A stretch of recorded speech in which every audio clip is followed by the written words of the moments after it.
ಹಾಸನ ಜಿಲ್ಲೆಯಲ್ಲಿ ಮತದಾರರ ಪಟ್ಟಿ ಪರಿಷ್ಕರಣೆ ಹಾಗೂ ಎಸ್ಐಆರ್ ಬಗ್ಗೆ ರಾಷ್ಟ್ರ ಮಟ್ಟದಲ್ಲಿ ಚರ್ಚೆ ನಡೆಯುತ್ತಿರುವ ಬೆನ್ನಲ್ಲೇ ಹಾಸನ ನಗರದ ತಣ್ಣೀರುಹಳ್ಳ ಭಾಗದಲ್ಲಿ ಸಾವಿರಾರು ಮತದಾರ ಗುರುತಿನ ಚೀಟಿಗಳು ಚರಂಡಿಯಲ್ಲಿ ಪತ್ತೆಯಾಗಿರುವುದು ಸಾರ್ವಜನಿಕರಲ್ಲಿ ತೀವ್ರ ಆತಂಕ ಹಾಗೂ ಆಕ್ರೋಶಕ್ಕೆ ಕಾರಣವಾಗಿದೆ.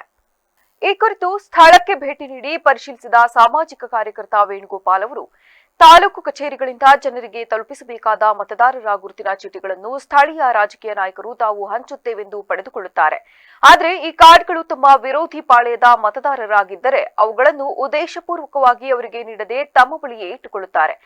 ನಂತರ ಯಾವುದೋ ಸಂದರ್ಭದಲ್ಲಿ ಈ ರೀತಿ ಮೋರಿಗಳಿಗೆ ಎಸೆದು ಕೈ ತಿಳಿದುಕೊಳ್ಳುತ್ತಿದ್ದಾರೆಂದು ದೂರಿದ್ದು, ಪತ್ತೆಯಾದ ಕಾರ್ಡ್ಗಳಲ್ಲಿ ಕೇವಲ ಹಾಸನ ನಗರದ ಕಾರ್ಡ್ಗಳಲ್ಲದೆ ಜಿಲ್ಲೆಯ ವಿವಿಧ ತಾಲೂಕುಗಳಿಗೆ ಸೇರಿದ ಮತದಾರರ ಗುರುತಿನ ಚೀಟಿಗಳು ಕೂಡ ದೊರೆತಿವೆ. ಇದು ವ್ಯವಸ್ಥಿತವಾಗಿ ನಡೆದಿರಬಹುದು ಎಂದಿರುವ ಅವರು, ಈ ಗಂಭೀರ ಲೋಪದಲ್ಲಿ ಕೇವಲ ರಾಜಕಾರಣಿಗಳಷ್ಟೇ ಅಲ್ಲದೆ ಬೇಜವಾಬ್ದಾರಿಯಿಂದ ಕಾರ್ಡ್ಗಳನ್ನು ಹಸ್ತಾಂತರಿಸಿದ ಅಧಿಕಾರಿಗಳ ಪಾತ್ರವೂ ಇದೆ. ಸಾರ್ವಜನಿಕರ ಹಕ್ಕಾದ ಮತದಾನದ ದಾಖಲೆಗಳನ್ನು ಈ ರೀತಿ ರಸ್ತೆಗೆ ಎಸೆಯುವುದು ಪ್ರಜಾಪ್ರಭುತ್ವಕ್ಕೆ ಮಾಡುವ ಅಪಮಾನ ಎಂದು ಆಕ್ರೋಶ ವ್ಯಕ್ತಪಡಿಸಿದ ಅವರು, ಸರ್ಕಾರ ಮತ್ತು ಅಧಿಕಾರಿಗಳು ತಕ್ಷಣವೇ ಈ ಬಗ್ಗೆ ತನಿಖೆ ನಡೆಸಿ ತಪ್ಪಿತಸ್ಥರ ವಿರುದ್ಧ ಕಾನೂನು ಕ್ರಮ ಕೈಗೊಳ್ಳಬೇಕೆಂದು ಆಗ್ರಹಿಸಿದರು. ಇಲ್ಲಿ ಇವತ್ತಿನ ದಿನ ಇಡೀ ದೇಶಾದ್ಯಂತ ಈ SIR ಬಗ್ಗೆ ಬಹಳ ಚರ್ಚೆ ನಡೀತಿದೆ. ಯಾವುದು ಮತದಾರರ ಪಟ್ಟಿಯನ್ನು ಪರಿಷ್ಕರಣೆ ಬಗ್ಗೆ ಸಾಕಷ್ಟು ಚರ್ಚೆ ನಡೀತಿದೆ. ಈ ಒಂದು ಹಂತದಲ್ಲಿ ಇವತ್ತು ಹಾಸನದಲ್ಲಿ ನಮ್ಮ ತಣ್ಣೀರಳ್ಳ ಭಾಗದಲ್ಲಿ ಸಾವಿರಾರು ಮತದಾರರ ಒಂದು ಏನು ಕಾರ್ಡ್ಗಳಿದೆ ಅದು ಸಿಕ್ಕಿದೆ. ಅದು ಎಲ್ಲಿ ಸಿಕ್ಕಿದೆ ಅಂದರೆ ಒಂದು ಮೋರಿಲ್ಲಿ ಬಿದ್ದಂಥ ಸ್ಥಿತಿಯಲ್ಲಿ ಬೇಜವಾಬ್ದಾರಿಯಾಗಿ ಯಾರೋ ಎಸ್ತಿದ್ದಾರೆ.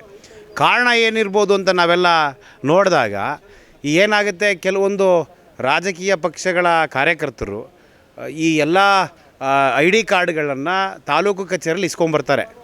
ನಾವು ಸರ್ ನಮ್ಮ ಭಾಗದವ್ರಿಗೆ ಕೊಡ್ತೀವಿ ಇಸ್ಕೊಂಬರ್ತಾರೆ. ಅದನ್ನು ಅವರ ವಿರೋಧಿಗಳದಿರ್ಬೋದು ಅಥವಾ ಅವ್ರದ್ದೇ ಇರ್ಬೋದು, ಅದೇನು ಮಾಡ್ತಾರೆ, ವಿರೋಧಿಗಳದಾದರೆ ಅವ್ರಿಗೆ ಕೊಡೋಕ್ಕೋಗಲ್ಲ ಕಾರ್ಡ್ಗಳನ್ನ, ಅವರೇ ಇಟ್ಕೋತಾರೆ. ಸುಮಾರು ವರ್ಷ ಆದಮೇಲೆ ನಂತರ ಅದನ್ನು ಬಿಸಾಕಂತ ಕೆಲಸ ಮಾಡ್ತಾರೆ.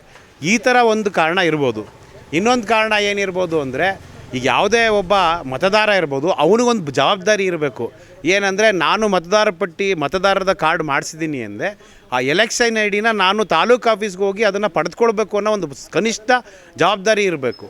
ಅದನ್ನು ಮರ್ತಿ ಅದನ್ನು ಬೇರೆಯವ್ರ ಕೈಗೆ ಕೊಟ್ಟಿರ್ತಾರೆ. ಬೇರೆಯವ್ರ ಕೈಗೆ ಅಂದರೆ ಯಾವುದೋ ಒಂದು ಪಕ್ಷದ ಕಾರ್ಯಕರ್ತರಿಗೂ ಕೊಟ್ಟಿರ್ತಾರೆ. ಅವರು ಈ ಥರ ಮಿಸ್ಯೂಸ್ ಮಾಡಿ ಸಾವಿರಾರು ಕಾರ್ಡ್ಗಳನ್ನ ಕಲೆಕ್ಟ್ ಮಾಡಿ ಈ ಥರ ಅದನ್ನು ಸುಟ್ಟಾಕೋದು ಅಥವಾ ಈ ಥರ ಎಸೆಯಂಥದ್ದು ಮಾಡ್ತಾರೆ.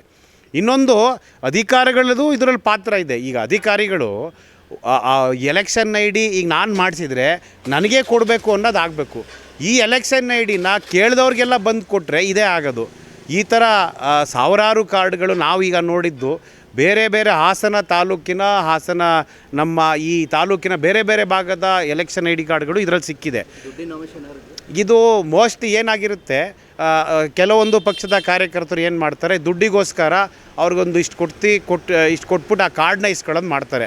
ನಾಳೆ ದಿನ ಚುನಾವಣೆಗೆ ಓಟ್ ಹಾಕಕ್ಕೆ ಬರಬೇಕಾದ್ರೆ, ನೋಡಪ್ಪ ನಿನಗೆ ನಿನ್ನ ಎಲೆಕ್ಷನ್ ID ಕಾರ್ಡ್ ನನ್ನ ಹತ್ರ ಇರುತ್ತೆ, ನೀನು ಓಟ್ ಹಾಕ್ಬೇಕಾರೆ ನನ್ನ ಹತ್ರ ಬಂದು ಆ ಎಲೆಕ್ಷನ್ ID ತಗೊಂಡು ನಾನು ಹೇಳಿದವ್ರಿಗೆ ಓಟ್ ಹಾಕಬೇಕು. ಈ ಥರ ಒಂದು ಬೆದರಿಕೆನೇ ಹೊಟ್ಟಿರ್ತಾರೆ.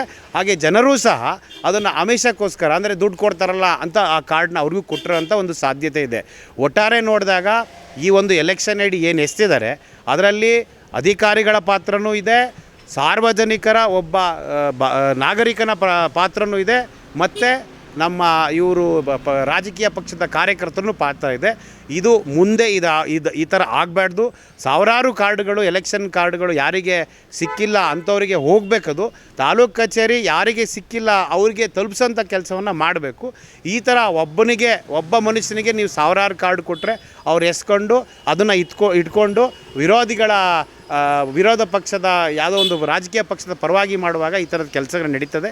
ಹಾಗಾಗಿ ಇದನ್ನು ಅಧಿಕಾರಿಗಳು ಮತ್ತು ಸರ್ಕಾರ ಗಮನಿಸಿ ಇದ್ರ ಬಗ್ಗೆ ಸೂಕ್ತ ಕ್ರಮ ಕೈಗೊಳ್ಳಬೇಕು ಅಂತ